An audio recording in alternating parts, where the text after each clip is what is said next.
Hi hello welcome back to our channel. అందరికి కూడా నన్ను హెయిర్ ఆయిలింగ్ వీడియో చేయండి, హెవీ హెయిర్ ఆయిలింగ్ వీడియో చేయండి అని అడుగుతున్నారు.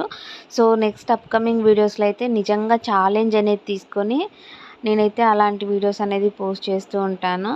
సో ఇప్పుడు వచ్చేసి నేను నా హెయిర్కి ఆయిల్ అనేది నేను అప్లై చేస్తున్నానండి.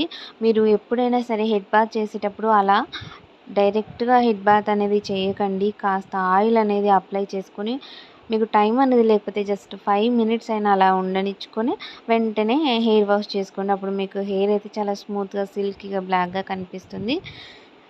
నేను ఎక్కువగా హెయిర్ ఆయిల్ అనేది హెయిర్కి అప్లై చేయనండి. నా హెయిర్ బాగా చిట్లిపోయినట్టుంది, రెడ్డిష్ అయిపోయింది అనుకుంటున్నారా?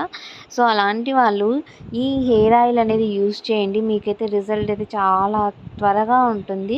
దీనికి ఎక్కువ మనీ అనేది ఇన్వెస్ట్ చేయాల్సిన అవసరమే లేదు. మన ఇంట్లో దొరికే వాటితోనే మనమైతే ఇంట్లోనే ప్రిపేర్ చేసుకోవచ్చు. ఈ హెయిర్ ఆయిల్ వాడటం వల్ల హెయిర్ గ్రోత్ అవుతుంది, హెయిర్ ఫాల్ కంట్రోల్ అవుతుంది, వైట్ హెయిర్ బ్లాక్ అవుతుంది, మీకు హెయిర్ సిల్కీగా, స్మూతీగా అవుతుంది. సో వీడియో కావాలంటే వీడియో అనేది ఛానల్లో ఉంది, ఒకసారి వెళ్ళి చెక్ చేయండి. నెక్స్ట్ మీకు ఎలాంటి వీడియోస్ కావాలనేది నాతో అయితే కామెంట్ సెక్షన్లో షేర్ చేసుకోండి. Thanks for watching. ఇంకెవరైనా మన ఛానల్ని సబ్స్క్రైబ్ చేయకుండా చూస్తున్నట్లయితే ప్లీజ్ టు సబ్స్క్రైబ్. అలాగే మీ ఫ్రెండ్స్ అండ్ ఫ్యామిలీకి కూడా షేర్ చేయండి. Thanks for watching. బాయ్.